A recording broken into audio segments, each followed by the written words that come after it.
Assalamu alaikum wa rahmatullahi wa barakatuh. Welcome to another episode where we're going to be discussing, inshallah, the preservation of the Quran. This Londoniyyah series, which we have covered many topics now, and there will be 7 more episodes of this particular series.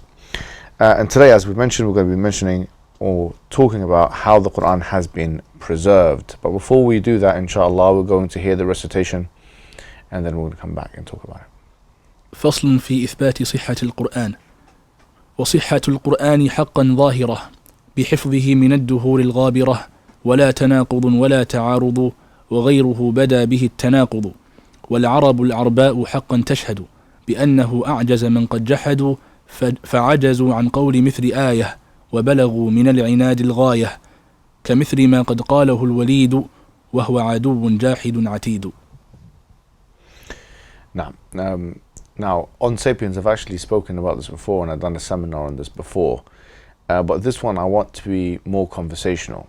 And what we're going to be covering, as I did before, is whether or not there is a controversy in the first place. What kind of controversy there is. Securing the divine word during the time of the Prophet ﷺ, the companions who memorized the Quran, the Quranic Mus'haf at the time of Abu Bakr Siddiq, the Uthmanic codex, some objections. What is the difference between qira'at and ahruf? These are very important questions, some main opinions, because you'll find that the scholars speak about 40 different opinions on these matters, like Suyuti mentions that in Qanfi Ulum al-Quran, very famous in what is a harf, this question of what does it mean. There's actually a difference of opinion on it, but we're going to be talking about the most salient and prominent opinions on these matters, and then the majority of opinion, we're going to talk about what the majority opinions are. And the primacy of the oral tradition, and then we're going to have questions at the end. But before we get into that, really, I think the best way to start this is to ask you a question, which is, if someone were to ask you, because it's a very staple part of conveying the religion of Islam, how the Quran has been preserved, how would you answer this question in a basic way? So I'll give you actually, I don't need to give you any time at all. Let's see who would answer it in what way. In a basic way, how would you answer this question? If I say, look, I pretend I'm a non-Muslim, say, look, I want to know how the Quran has been preserved. What do you mean by preservation, and how has it been preserved? It's been memorized by millions of people across the world. They start when they're very young. And we have millions of people who've memorized the Quran in its entirety. And that's right. So memorization is a very key aspect of it, I think, from the very beginning. What else would people say?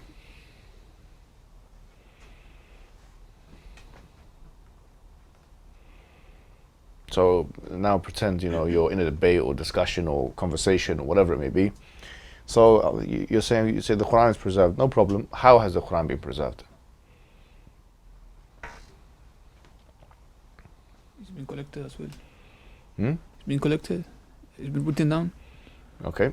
How? So after the death of the Prophet Muhammad, Abu Bakr ordered to write it down. Okay. So we have a written tradition as well.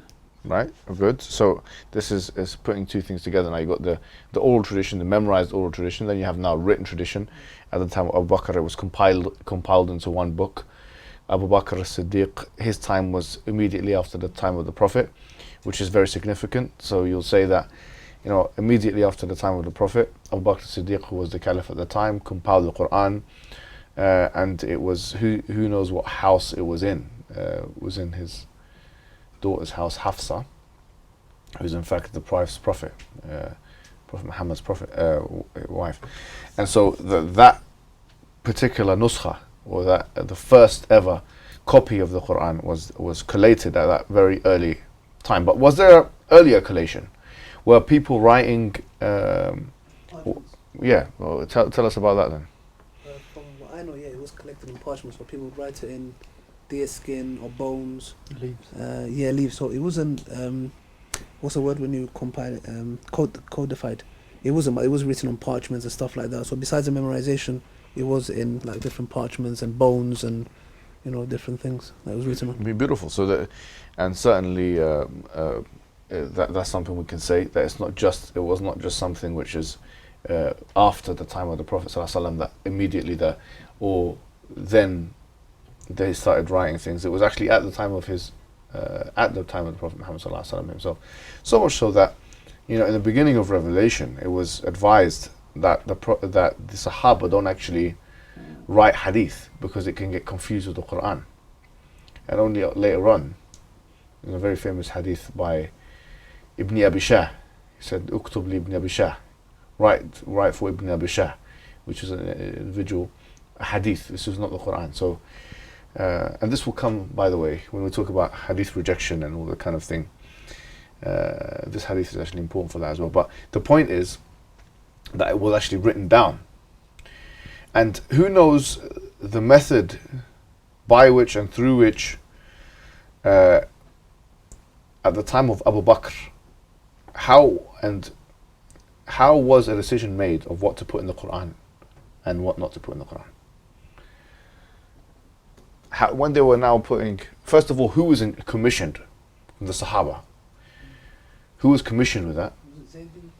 Right, Zayd ibn Thabit was commissioned. But I think Abu Bakr, it was after the Battle of Yamama.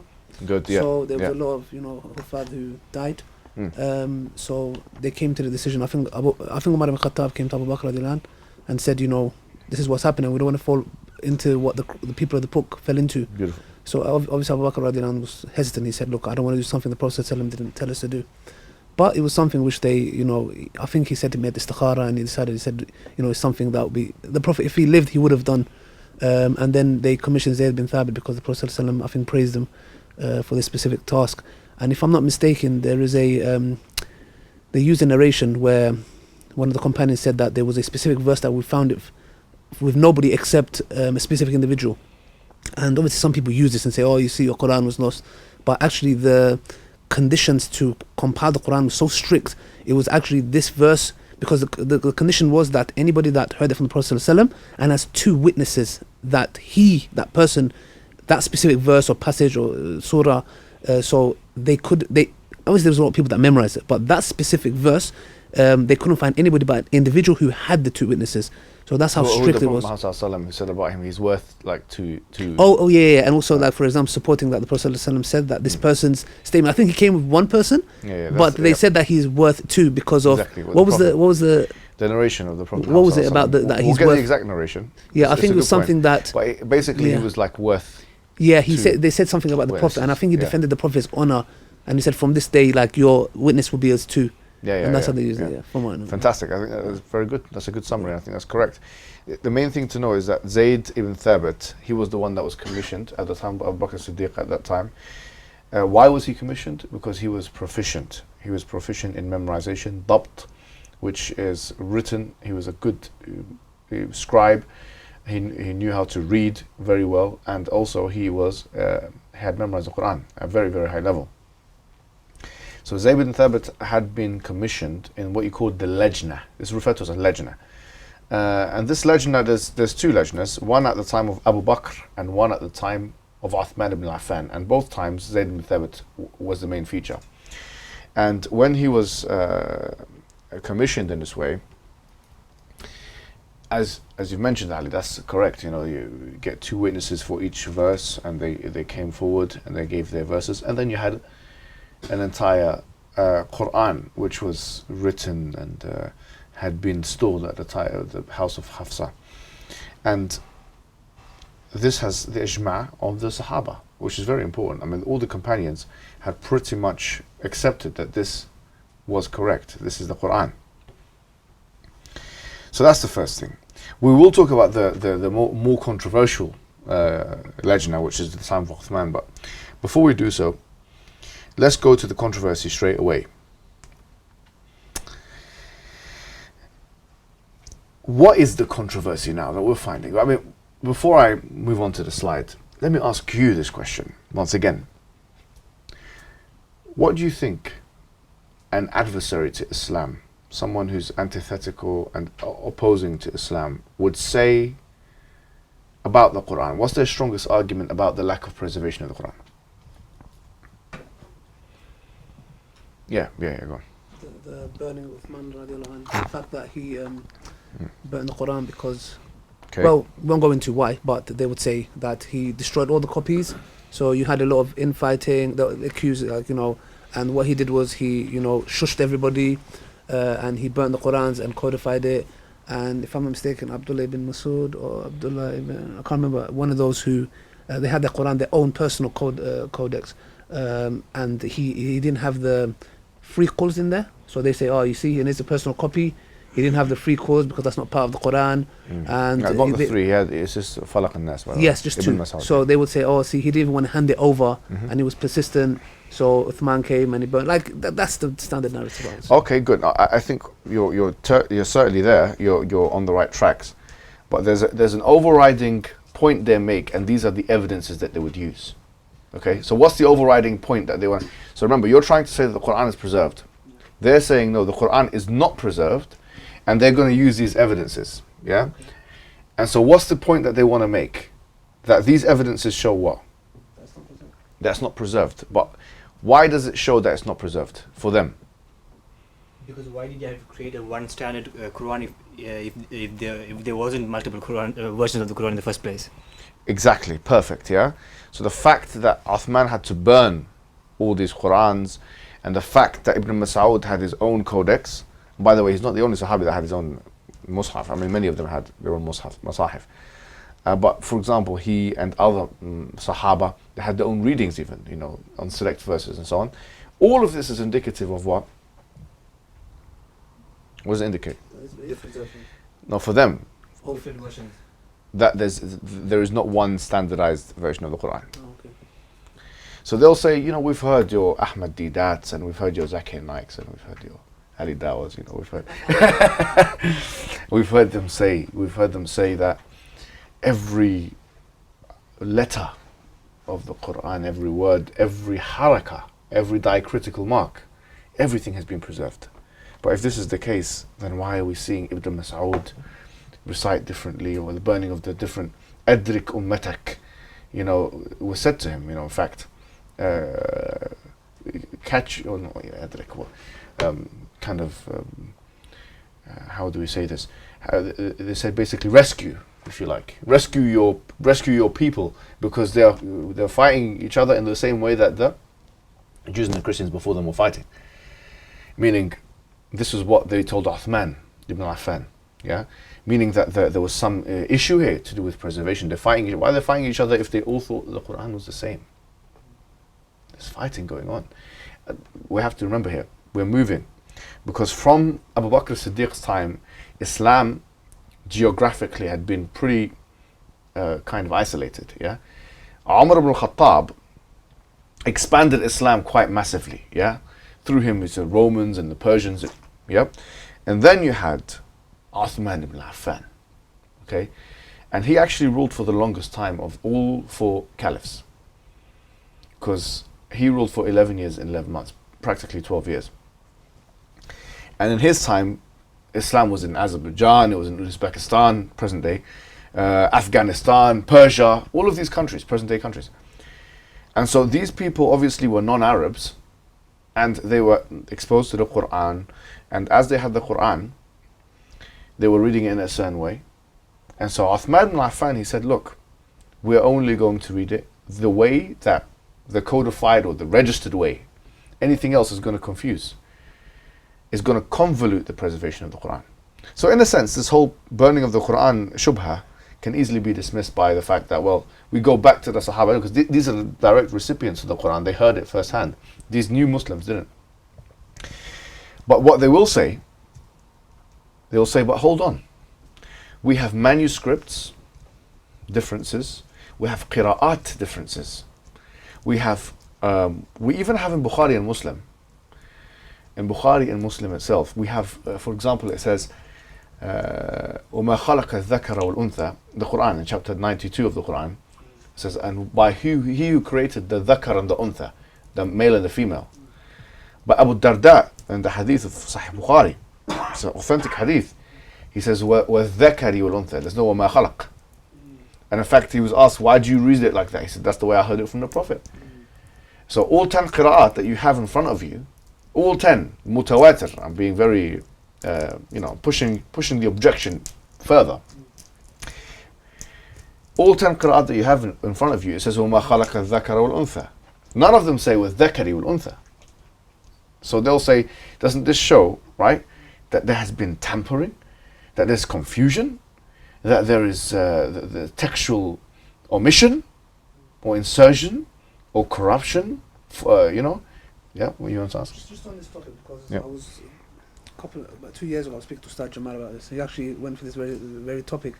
Can we not defend this very issue if they brought it with when Allah subhanahu wa ta'ala says that if we choose to make just along the paragraph, like some of verses forgotten, we would you probably know the verse. If you guys know it, please say in English. Which if we cause them to be forgotten, we will send something better. What's the ayah? Do you know the ayah? Yeah, this is. No, he's not Muhammad. He means. In English, this is what Allah says. Mashallah, in the Quran. Yeah, what does Allah say? In Surah Al-A'la. Can you translate it to me? Yeah, well, Allah, He says, we will not create something to be forgotten except what Allah has willed. Exactly. So can we not say, for example, in Muslim, for example, it says that how he memorized it was in that way, and then the other word, which was it wama? What was missing? وَالذَّكَرِ وَالْأُنْثَى. Yes. So then does this not fit in there where Allah subhanahu wa ta'ala says that we will say something better, because what Allah subhanahu wa ta'ala has done is now, and He said is by the one who created the man and the woman. So He's actually sent a better version in the context. I get you. So you're saying, could it not be naskh? The answer is that is an answer that some ulama have. So we can but use it has this, its problems. How? It has its big problems. Okay, I just want to know, like, if... It has its problems because it happened after al-ard al-akhira. Basically, the Prophet Muhammad sallallahu alaihi wasallam, and we'll come to this, before he died, as we know, every Ramadan, Angel Gabriel used to come to him and recite the Quran. And before he died, he came to him twice. This is called al-ard al-akhira, the last recitation. Now, this thing of Abu Darda coming and, this could easily be said to be after al-ard al-akhira. So it's after the Prophet sallallahu alaihi wasallam died. That's fine. And the evidence of that is that if he was alive, then they would have just solved it by going to the Prophet. No, that's fine, but just because somebody, like for example, if I heard the Prophet ﷺ recite in a certain way, and I know it, and I didn't go back to him to be updated of the final version, argument's sake, how is that wrong for me to come? This is the issue, right? So the question is that someone as close to the Prophet as Abu Darda, who's now being so, and this is very important that we push it, right? Yeah, but someone that's very important like Abu Darda, that's pushing the envelope like this and saying, no, I heard it from the Prophet like this, I'm not going to change it. And he's hearing it from other Sahaba that saying that we heard it like this. This is insistence. But wouldn't that override it? Because in the science of Hadith we have, for example, if I'm not mistaken, where they say if they have is it defect? Where if they say if one person comes and says, no, because it's no, but in the numerous, because like from why I know correct. Not with Sahaba. This is these. No, with Sahaba. Like for example, if a strong Sahaba who's got a good memory comes and says, "I've heard it this way," and then you have 11, 12 Sahaba whose memory is not that good, wouldn't that override him? No, because you got 11, 12 who's saying the same thing. The issue, no, they wouldn't override him because the issue here is with the Quran it's a little bit different. Okay. And we'll come to the reason why the Hadith sciences don't work fully in line with the Quranic sciences is because of this thing of ahruf. Okay. So where there is a possibility that you can have two readings of the same verse. Okay. Now, the thing is with Hadith, it's somewhat similar, but there's not contradiction here. Yes. So what you're talking about is fi mas'alat al-ta'arud, or the issue of when there are two hadiths that are contradicting each other. Yes. And then, if, for example, Ibn Hajar al-Asqalani, he mentions in Nuzhat Nazar, very basic book. He says that you have 6 stages, and he says these are the stages 1, 2, 3, 4, 5, and then at the end of it, you do naskh, whatever, and then you choose one of them. The issue is also, are we saying that this Sahabi is not adl? We're not saying that this is a mistake if we say that Sahabi is not adl, because all Sahaba adul, because Allah has made them adul, right? Which means that they're all trustworthy. The science of Hadith.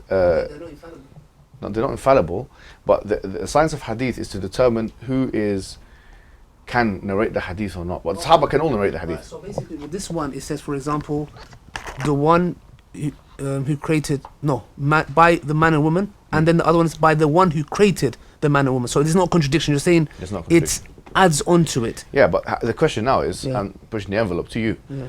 If someone comes and says to you, well, actually, why is it different in the first place? Like I said, We appreciate there's no contradiction, but why is there a variant? I would personally say that, for example, he may have heard, even though he's close to the Prophet ﷺ, he may have heard it in this way and was not aware of that the Prophet ﷺ had, Allah subhanahu wa ta'ala had sent something which added onto it, Right. which is the final version. He did not come to it, he didn't know about it, because we know if there's multiple Sahaba who are coming and telling him that this is how it is. Yeah, yeah. But It's this a- wouldn't, I would this, use that, this but I don't know wouldn't if be a it's- satisfactory answer, I don't think. Yeah, that's what I would say, but I don't so, know. but here's the thing, right? So let's go back. This is very important, right? Yeah. Going back to the point, we need to understand two things very well to answer these questions. To answer them satisfactorily, yeah, we need to understand what a harf could be. It's not just what a harf is. What a harf is, by the way, there's difference of opinion. But what a harf could be, there's no difference of opinion. And I'll tell you what this means, yeah? But this is an important point which we will come back to. Yeah? We will come back to it today. But I put this out there just to get your synapses moving a little bit, yeah? The next thing is, okay, is the following. There are variant readings of the Quran. It's admission number one. And this has never been denied by any scholar of Islam. Ever. There's never been a scholar in the history of Islam that has said that there are no variant readings of the Quran. Now what you're seeing in the popular apologetics front, especially from non-Muslims and adversaries to Islam, is that they're making it seem like some kind of a secret. There are institutes in London, forget about going abroad, I mean in London, that they teach you the variant readings. You memorize it in one reading, and then the other reading, and then the third reading. The Islamic narrative simply states the following. It states that the Quran has been revealed in variant readings. Now, what do we mean by that?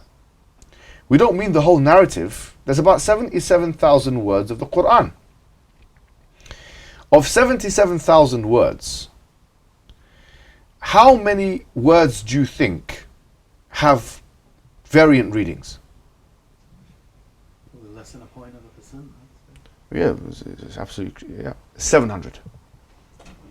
700. And what kind of variants are we talking about? We are talking about variants which does not have a narrative altering impact. This is so important, okay? So if there's anything you're going to take from today is this. There are 77,000 odd words of the Quran.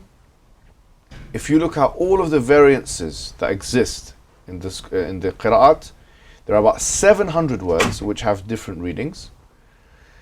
And this research, and I'll show you in the references, which shows outside of the 10 qira'at, about 20 with authentic chains, including what I've just mentioned, the Abu Darda one, 19 actually to be exact, have variances which are authentic hadith, yeah? That is about what? 700, 750, this is what we're talking about. Out of 77,000, what's that? Like you said, less than 1%, right? Less than a point. Less than 0.1%. And none of it has what? A narrative altering impact. Like if we go back to this point, وَمَا خَلَقَ الذَّكَرَ وَالْأُنْثَى وَالذَّكَرِ وَالْأُنْثَى, the difference between and he who created the dhakar and the untha, the one who created the male and the female, versus and by, i.e. Allah is swearing by, the dhakar and the untha, the male and the female, doesn't alter the narrative. So it doesn't alter the narrative. It's like not we're talking about Moses now, he's going to see Pharaoh, or Isa, he's going to, whatever the story is, it's not being changed by these differences. Which begs the question, why do these differences exist in the first place if the Quran is meant to be preserved? And the answer is, there's a hadith on this, actually. A very well-known hadith. In fact, the hadith of this is mutawatir. It's authenticated to the highest level. Where the Prophet Muhammad ﷺ, he made dua to Angel Jibreel to make the Quran easy for the Shaykh al-Fani, for the elderly people, and for the weak. So in other words, make it easy, facilitative, yeah? So I said, okay. So he made dua one time, and then Allah, he said, okay, the angel gave him one wajh, or one way of reading it, and then he made dua. It's called hadith al-istizada. Istizad. He said, I want, another way of doing it. So sometimes you'll find one word which can be pronounced in different ways, which doesn't change the meanings. And sometimes it changes the meanings, but it doesn't change the meaning in a narrative altering way. It only does so to facilitate it for the people to read and understand. Remember, Islam is a religion which aims to get through to as many people as humanly possible. And so, for those people who couldn't understand certain phrases were substituted with other phrases, but both were correct and both came from the Prophet. This is the narrative. So the question is, why is it then that وَالذَّكَرِ وَالْأُنْثَى, and this is, so we've already established part one of the answer, yeah? The variants don't go against our preservation narrative. We believe in the variants. We believe in them, actually. The second thing is, okay, no problem, you believe in the variants, and you have the chains of narration, and of course everyone here knows the chains of narration, what that means. I didn't even mention it because everyone should know it. That it's something that is narrated by someone else, that is narrated by someone else, and so on, going back to the Prophet. But the question is, how do you explain the variants that are outside the 10 qira'at, which you call mutawatir, or which authentic? For example, وَالذَّكَرِ وَالْأُنْثَى, there's no qira'ah which has وَالذَّكَرِ وَالْأُنْثَى on it. So I want you to spend just 2 minutes speaking to the person next to you to try and get some answers to this question, because this is a intermediate level interrogation. Before you had the basic level interrogation, because the basic questions are the ones you've mentioned. Why is the Quran being burnt by Uthman? Why is the whatever they say, I don't know what they say, to be honest. But the secondary ones is like this. Okay, why are there variants? Is a basic question, actually. Why are there variants? And then a secondary question is something like this. Why are there variants which don't agree with any of the 10 qira'at al-ashr? So, are you saying that the qira'ats don't have these in there? Abu Darda, like what he said, that he rejected? It's not in the 10 qira'at. It's not in the 10 qira'at? Yes. So, Okay. Before you answer, spend 2-3 minutes speaking to the person next to you, all right? And then we'll come back, okay? Now let's come back. This is to frame this again. This is a kind of intermediate level interrogation. Someone's going to come to you and say, "Well, you're saying the Quran is preserved. You're saying that you have chains of narration. You're saying that it was memorized by the people and the Sahaba, the companions of the Prophet, and that there's chains of narration, and that these are authentic, and that there was also a written aspect. We understand that. We appreciate that. We accept that. No problem. However, what we're saying is that there are some readings, some variants in the Quran, of the Quran, which are not in the 10 qira'at that you're claiming to be the authentic ones. Does that mean to say that the 10 qira'at that you're saying the authentic ones are missed out a correct variant, therefore the Quran is not preserved? Respond.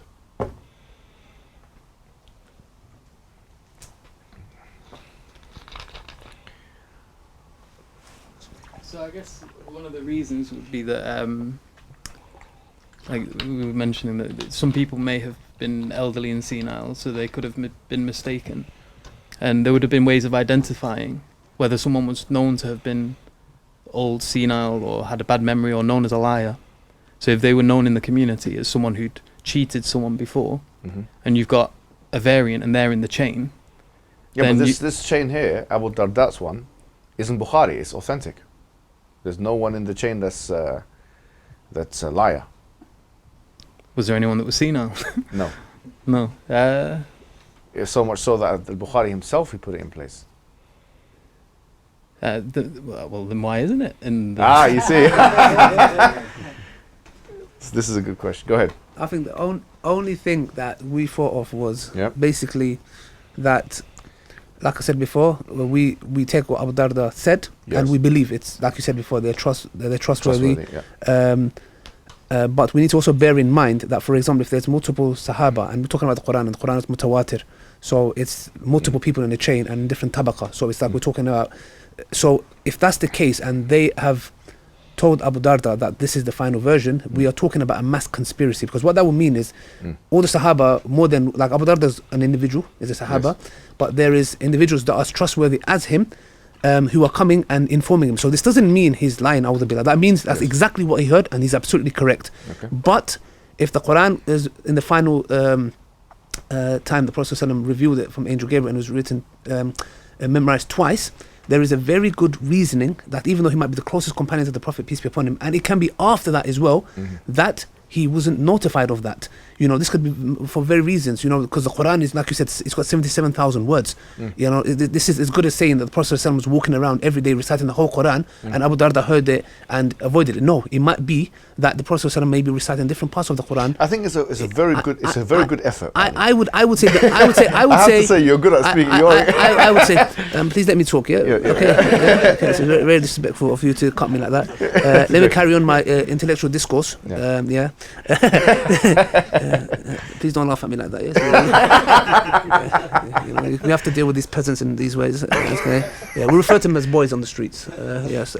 So I would personally say, bro, it's you got a group of companions. You got one companion. He's telling the truth, but the other companions are informing him, and it's mutawatir that it will be a mass conspiracy to say that what they have, the updated version, goes against. It's just a matter of he was not informed. Yeah, and this is what we came up with. All right. Okay. Good. It's not a bad attempt at all. How many stars would you give it out of 5? Huh? I'll give it a 3. That's very generous. Any other attempts? So also, even if you accept what Abu Darda said, so the argument is so the 10 recitation has missed out something. So we could say even if one complete ahruf is left out of completely not preserved, that still doesn't mean the Quran is not preserved. Now we're talking, brother. Even as long as one complete version of the Quran is preserved, the message of the Quran is preserved, right? So even if like a complete ahruf is left out and it hasn't been preserved, that doesn't take away from the fact that the Quran is preserved. Okay, fantastic. This is exactly what the early people said. You know, some early people, like Ibn Mujahid and others, and At-Tabari had this view. This was At-Tabari's view. What you're saying here is At-Tabari's view, right? And I have to say, and this goes back to what is a harf now. So we've segued into what a harf is. A harf, by ijma', are the categories of change between the qira'at. This is what the harf is. Now let me give you an example. Let me get some books here. I don't want to pick up these atheist books actually. I'll pick up these ones here. Okay, look. These are some books. I'm just messing up the situation here, okay? Are these books, everyone? Yes. How many books are there? 1, 2, 3, 4, 5. Are there 5 books here? Yes. There are 5 books, okay, fantastic. How can we categorize these books? By subject. Beautiful. You can categorize the book by subject. Can you categorize them in any other way? Yeah, size. By size. Color. By color. Okay. By author. I think there's you can even if they're different authors, you can, right? Yeah. Now the ahruf, or the readings or the variant readings to the ahruf is like this. Scholars is the categories of difference. Now there's no difference of opinion that the ahruf represent categories of change, whether it's color or size or author, whatever it is in these books, example. Yeah, there's no difference of opinion. The ahruf are ijma'an, the categories of change between the qira'at. The difference of opinion is what categories are we talking about? Do you see this point? There's no difference of opinion that the ahruf represent the categories of change between the variant readings. That's what they represent. And we should also say not just the variant readings, but what is referred to as al-furush. Al-usul, sorry. The usul is the pronunciational changes. The furush is the textual changes. So the variants and readings, yeah? There's 2 different types of category here. The only difference of opinion is on what category we are talking about. So you'll find Ibn al-Jazari, and he was a heavyweight, probably the major heavyweight in Islamic qira'at. He says, look, the differences are, he literally said, I thought about it. I thought about it deeply, and this is what I've come up with. Yeah? He goes, the differences, the 7, because he said there are 7 ahruf, there are 7 categories of change. 7 ahruf, yeah? He said the 7 ahruf, the 7 categories of change are, number 1, at-taqdeem wa-ta'khir. Sometimes you'll find that verses are put in before and some is after. Or the words are put before and after in the same verse. قاتلوا وقتلوا, or it's the opposite sometimes. They have killed and been killed, or they've been killed and killed. الزيادة والنقصان, that addition and omission. It can be of letters, by the way. For example, Malik and Malik. What's the difference between the word Malik and Malik? Is an alif. That's really what the difference is. So ziyada, he says this is a category of change. Al-fa'il wal-maf'ul bih. The one who's the doer and the doing. Or it could be i'rabi changes, and he has 7 like that. Okay? He has 7 such categories of change. At-Tabari disagreed with him, by the way. I mean, he came before him anyway, right? At-Tabari was saying the categories of change are not these that you've mentioned. At-Tabari says the categories of change is where you have a word like halumma, which means come over here. Come over here! You know, like the Mortal Kombat thing, right? You have a word like halumma. This is the exact example he uses, in fact. He says, you can have a word like halumma, aqbil, halumma, wa ta'ala. These are, you say ta'ala means come over here in Arabic. Halumma means come over here in Arabic. Aqbil, it means come over here in Arabic. And he says all of these, they represent the different ahruf. Now, why is his view of ahruf quite attractive? Because it makes sense that would make things easier for different tribes of Arabs. Because some people they say ta'ala, some people they say halumma, some people they say aqbil. It doesn't make as much sense, in my opinion, or in the opinion of At-Tabari, let's forget my opinion, in the opinion of At-Tabari and those muhaddithun, not just At-Tabari, others. Abu Amr al-Du'ali and Ad-Dani, yeah, Ad-Dani, and others who say the same thing that At-Tabari said. They say exactly what Mu'adh said. That if this is our understanding of ahruf, this is very important. Yeah, I want you to make sure you know this, yeah? He said, if this is our understanding of ahruf, what does it mean to preserve the Quran? Very important question, because does preserving the Quran mean preserving all of the ahruf? Do we need all of the ahruf? Like, in order for me to say the Quran has been preserved, do I need to say, well, all the ahruf have been preserved as well? All the different variant readings have been preserved as well? Yeah. So At-Tabari says no. What? I'll tell you why. He says that the ahruf were put in place for what reason? Taysir. To make things easy for the people. It was there as to make things easy. If you don't need it as a matter of necessity. You only require as a stabilizer, scaffolding for those people who can't read it in that way. If those people don't exist, or they've started to understand how to read it, or now people are learning this, you can learn Arabic, then you don't require that for the preservation of the Quran. And you know what he uses as Ad-Dani? In fact, Ad-Dani uses this example. You know what he says? He says, look at the Quran. What happens, and this is a trivia question of the Quran, what happens if you do a qasam, if you take an oath, and you don't fulfill the oath? What is the punishment, if you like, or what's the consequence in Islam for that? Or there's 3 consequences. Feed people. Yes. 6 people. Yeah. Release a slave. Yes. These are the 3. These are the 3. Either release a slave, or you feed the people, or fasting 3 days. Now for the fuqaha in the room, what is this? What happens here? Do I have? No, I mean, is this a choice, or is it first I have to go for the slave, and then what is it? A choice, or is it compulsion? Then, can we not use the evidence on the Surah Mujadila about the man, and we can say Allah stipulated in a way of fasting, feeding, and freeing. So can we not use the evidence to say? No, let me tell you the difference. Good, okay. Let me give you the answer, right? Yeah. In Surah Al-Mujadila, it says, فَمَنْ لَمْ يَجِدْ, whoever does not find, do this. Yes. Whoever does not find, but in this ayah in Surah Al-Ma'idah, you don't find فَمَنْ لَمْ يَجِدْ. So it doesn't say you have it. So it's takhir, ala wajh takhir, which means you can choose. You can choose whether you want to free the slave or you want to feed the thing. Yeah, so it's ala wajh takhir, which means you can choose. Whereas in Mujadila, it's one after the other. You have to try and find a slave. If you can't find a slave, then you do this. Yani it's one after the other. Okay. He says the same thing applies with the ahruf. These are the Salaf, by the way. We're talking about the Salaf here. Tabari. In many ways, their opinions are very much, muqaddam. You can even argue, muqaddam. They're more important than the opinion of those who came after them. They're saying, if one of them, you can make this argument, if one of them is not there, then you don't need the other two. He said, likewise, for the preservation of the Quran to be complete, you don't need all the ahruf, you only need one. You only need one harf.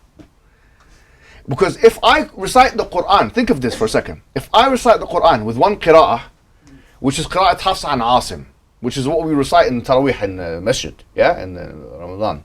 Have I recited the Quran fully? Undoubtedly, correct, yeah? But if I recite it only in Hafsa and Asim, have I recited all the awjuh? Have I recited all the ahruf? Have I recited all the qira'at? No. So it's impossible for me to have recited all the ahruf, because the ahruf represent all the differences in variation. But I've recited the whole Quran. So in order for me to have, this makes a lot of sense to me anyway. And this is the opinion of Al-Tabari and Al-Dani and I think Ibn al-Mujahid as well. And basically the Salaf, the Muhaddithin, Ahl al-Hadith. I'm not talking about the modern day Ahl al-Hadith, but those, Al-Tabari and those. They are saying, that you only need one. So going back to what do you call it? Abu Darda. وما خلق الذكر والأنثى والذكر والأنثى. This makes it so much easy. What do you say? You have to go to abrogation. You can. It's a viable option. But the easier thing is to say is what? It could very well have been another harf. Finish. It's done. It's finished. You just say it could have been another harf, brother. Did you not hear the Prophet saying when he said أنزل القرآن على سبعة أحرف? That the Quran has been sent down on 7 ahrufs. So now, all we need is one of those. If you're saying Abu Darda say another way, we're saying fine. That could have been a legitimate way that the Prophet taught him. How do we know that? Very famous hadith of Umar ibn Khattab and Hisham ibn Hakam. You know this hadith? Very important umda hadith of this matter.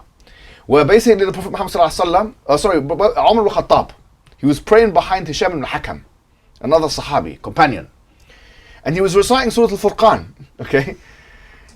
And Umar ibn Khattab is the kind of guy that when he sees injustice or something that requires correction, he gets involved in these matters. And he heard Hisham ibn Hakam reciting it in a way that is, he said literally, in a way which is different to the way that the Prophet aqra'niha. He taught me it. Taught me, not just I heard it from him. Aqra'niha means the Prophet, which means the Prophet used to teach him the Quran. It wasn't when the Prophet was teaching and memorizing the Quran to the Sahaba, it wasn't just a matter of he was hearing it in the prayer, although that was the case. He was teaching it to him actively. Maybe there was even regurgitation. This was deep stuff. So he was getting angry because he said, I know for a fact that when I memorized the Quran with the Prophet, it wasn't like the way this guy is doing it. So he waited. And he said, when he finished the prayer, what's going to happen? Waited and grabbed him up. And he went to the Prophet and he said, you read it? The Prophet said, okay, you read it. And he said, you read it. He said, هكذا أنزلت وهكذا أو نزلت وهكذا نزلت. This is the way it was revealed and this is the way it was revealed. And then we found out after, this is how it works. There are some select words that the Prophet has revealed, or that Allah has revealed in more than one way to the Prophet. Malik and all of you know those, which do not have a narrative altering implication. You see, So we say, going back to Abu Darda's interrogation, we say what?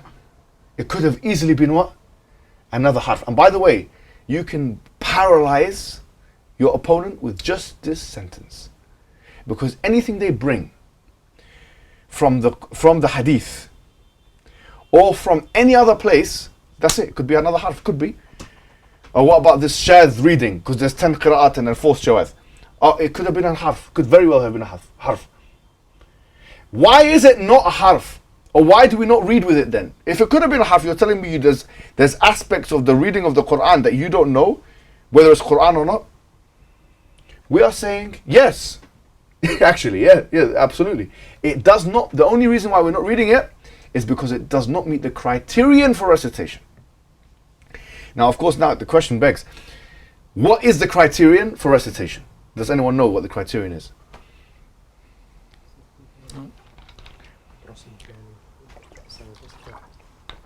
I can't remember all three. Like one of them has to have the Uthmanic script. Yep. Then I think there's something about like the sanad of it. Yep. And the third one I can't remember. Yeah, it's the Arabic language. Yeah, good. Oh, good. yes. This is what Ibn al-Jazari he mentions. This is the triangulated method. It's called triangulation. For something to be something we read in the prayer and we consider to be Quran, Ibn al-Jazari he said it has to fulfill three criterion. Criterion number one, it has to have a sahih sanad, an authentic narration, chain of narration. And it has to be yushtarat al-shuhra. Now some say he said that it has to be mutawatir. But what he actually said was that yushtarat al-shuhra. I don't want to go into details, but the point is a lot of people had to have narrated it. Number one. Number two is, he also mentioned, it has to be in line with the Rasm Uthmani, the classic Uthmanic text. And the third thing he mentioned is that it has to be a proper way of reciting the Arabic language. It can't be something which is unknown to the Arabs, because otherwise the Quran was revealed in Arabic. The evidence is from the Quran. So it has to meet this triangulated structure. So if the Abu Darda's one does not meet that structure, because his one, what does it not meet? Not this, because you can argue it does. You argue it meets shuhra. More flagrant is Rasm Uthmani. Yeah, it doesn't meet the rasm, the skeletal structure of the Quran it's not there. So what Uthman al-Affan in the second Lajna decided upon with Zayd ibn Thabit, and by the way, Ibn Mas'ud as well, and all of those, was that these are the masahif we're sending. And whatever does not fit in with that is that which we cannot read. So وَمَا خَلَقَ الذَّكَرَ وَالْأُنْثَى fits in with that, but with dhakari wa untha does not. So would you correct someone in the prayer who says with dhakari wa untha? Yes, we correct. Why? Because it doesn't meet the Uthmani text. That's the reason why we're correcting him. Not because what he's saying could not have been harf. Now this is a very fine distinction and an important one. That's a very fine distinction and important one. Because what we're doing here is the standard of preservation, when you look at it from the muhaddithin perspective, is much lesser than that from the qurra perspective. And as a result, then you have less to prove. Now, because they'll bring you a manuscript, a Sana'a manuscript, or this manuscript, or that manuscript, and say, well, what about this? Well, first of all, it doesn't have a chain anyway. It's not in line with the Rasm Uthmani. And blah, blah, blah. And maybe it's not in line with Arabic language. Maybe. But you could say, even if it was, it could have been harf. Could have been a harf. We have the difference between the Quran and the Bible is that there is no such thing as ahruf in Christianity and Judaism. Moses didn't say the Torah has been revealed ala sab'ati ahruf. When it's been written on the alwah, on the Ten Commandments, been written in 7 different ways. He didn't say that. Yeah, so, and there's contradiction. Of course, there's, as I said to you before, and I'll mention this, a second difference is there is no criterion of authentication. This is very important.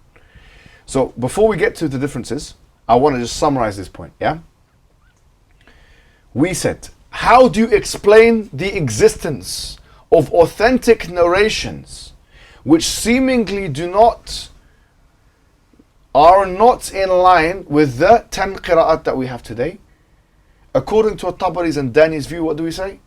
It could have been a harf. Now Ibn al-Jazari, to be fair, he would not agree with this. And others will say because all the ahruf had to be preserved. But that's Ibn al-Jazari's view of preservation. That's not Islam's view of preservation. Because Islam is bigger than Ibn al-Jazari. He's not the only flag bearer for the whole of Islam. The mutaqaddimin, those like I said, Tabari, Dani and stuff, they had a lower standard for preservation. And I say, for apologetic purposes, that is what we should go with. Why? Yani, if we're explaining Islam, we have less to prove. They have more to try and prove.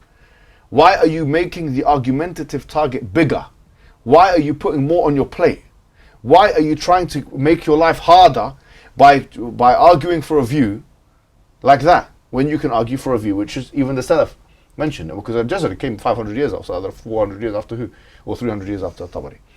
It's, yani, you could easily make that point. And that's it. Now, I have to say, there are some issues that come along with a Tabari's view. What issues do you reckon come along with a Tabari's view? If someone rejects a qira'ah, do they become a kafir? Well, on Tabari's view? Yeah.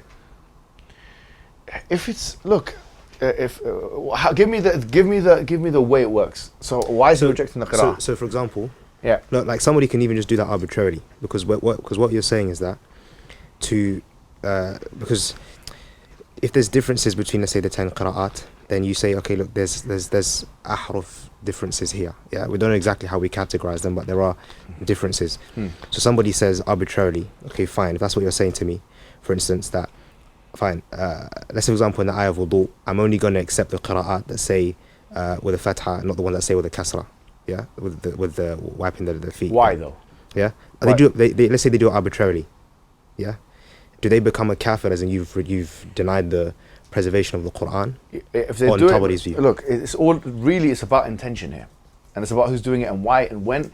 Because if you answer yes, then you'll find some mutaqaddimin did that. Some mutaqaddimin did that. So no, what I'm saying, but they did it because they were trying to sort out chains of narration, and they were trying to sort out Arabic language, and is this Arabic or is it not? And the triangulated process that we're talking. If a scholar does it from that perspective of doing naqt, because this idea of, they say there's no such thing as textual criticism in Islam. They say that. Have you heard them say that? This is not true. There was there was a thing called naqdil qira'at, which emerged in the first 200-300 years, which is literally the textual criticism of the qira'at. That's what it means. Naqdil qira'at means textual. So these scholars, if they're doing it because they're trying to sort out what they think is true, that's not someone coming from something outside of the Quran and Sunnah, or in this case the Quran, right?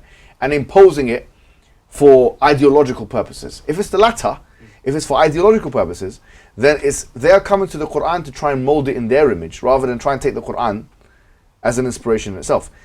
Thereupon we say the hukm was completely different. So we can never, with takfir and these issues, who become a kafir and who doesn't, the issue is complicated and it requires fahs and bath. You can't just say he's a kafir or he does this. You could say this thing is kufr in its generality. If a lay person now says, I'm not going to read it like this, especially for ideological purposes. Someone says, "Ar-rijalu qawwamuna 'ala an-nisa," I'm going to read it in this qira'ah, which is not even in the 10, then this person is a kafir, because this person has ideological reasons and they're doing it for no scholarly purpose whatsoever.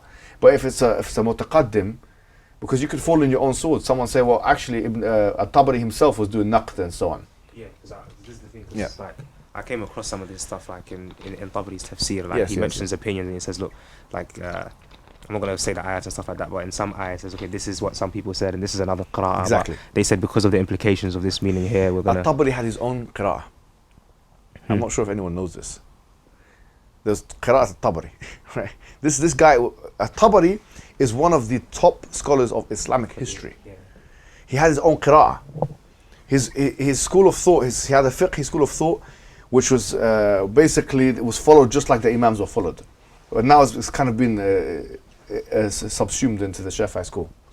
Okay, so just to summarize, yeah? The point is, there's not an easy answer to that question. It's complicated. Yeah. Depends on the purpose and the tools that they're using and when they're using it and how they're using it, what they're exposed to, and all these questions. Yeah. But just to summarize the point, and to summarize, let me ask you just a quick one, yeah? Come back to the same questions. Because this is one of the tricky ones. I've used it for a purpose. Say, okay, I've used Abu Darda, but there's other examples. What do you say of such and such Sahabi which authentically narrated that said this verse? It's not Hafidhu ala Salat wa Salat al-Wusta, Salat al-Asr. It's a Salat al-Asr. You know, there's ayah. It says Hafidhu ala salawati wa Salat al-Wusta wa qumu lillahi qanitin. You take care of your prayers, and then in one manuscript it says Salat al-Asr, literally. So how do you respond to this? Huh? It could have been a half, firstly. Could have been a? It could have been a half. Yeah, it could have been. But then also there's like there's no contradiction, because like from what I understand anyways with the ayah, Salat al-Wusta is referring to Salat al-Asr anyways. There's difference of opinion. Some say it's Fajr, some say it's Asr, some say it's Dhuhr. But you're right, and it could be a harf. But there's a lower laying fruit. The lower laying fruit is in the personal mushafs of a lot of the Sahaba, a lot of them would actually put their notes in it. Yeah, that's actually Ibn Masud. Yeah. Or what about the one who had the qunut in the who was it? Which qunut? Which companion? Which they said he had some extra. They read like there was a dua in there, and they said this is. Okay, yeah. Ubay ibn Ka'b. Yeah, Ubay ibn Ka'b. Yeah, so they said, oh, see, he's got, and they were like, no, that's just his personal notes of. So it could be personal notes. Yes. Like especially Ibn Abbas, yeah. It could be a harf, and it could be abrogated. But if we're going to make the argument for abrogation, we should have some evidence for it. For what's a good evidence, and it was in the PowerPoint, but what's a good example of something that's been abrogated? There's more than one example, in fact, from the Quran that we have evidence that it's been abrogated. The stoning. Yeah, the stoning verses. What about the breast? I don't know. Yes, rada'at. Yeah, yes. yeah. Which is, what's the evidence that it's been abrogated? Is that Hadith al-Aisha anha? Yes, beautiful, excellent, brilliant. Yeah. So now you have more tools. So if someone comes to you, why is this narration in hadith and it's not in the Qira'at al-Ashr? So what we're going to say? It could be a harf, according to the views of Al-Tabari and Al-Dani and so on, right? It could be abrogated. It could be notes. But why do you not accept it as the Quran? Because it doesn't fulfill the three-type criterion.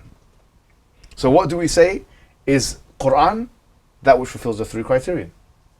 It's done. This is a knockout blow. Wallahi, it is actually a knockout blow. There is no way they can come back from this. I guarantee you. To the point where I spoke to some of them, Orientalists and so on, and they agreed with me. Wallahi, they agreed. Uqsam billah, they agreed. I've got the chats and stuff. You know, I'll show it to you after the session. I'll make it. Some of it already is public on my Twitter. Like this guy Van Putin and stuff. I said, this is how it is, blah blah blah. There's 700 variations, and the tradition itself explains it. What we just went through, and he agreed. He said, I agree.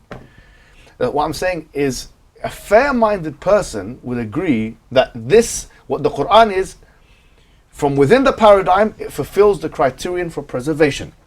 How do we now compare this with the Bible? This is very important.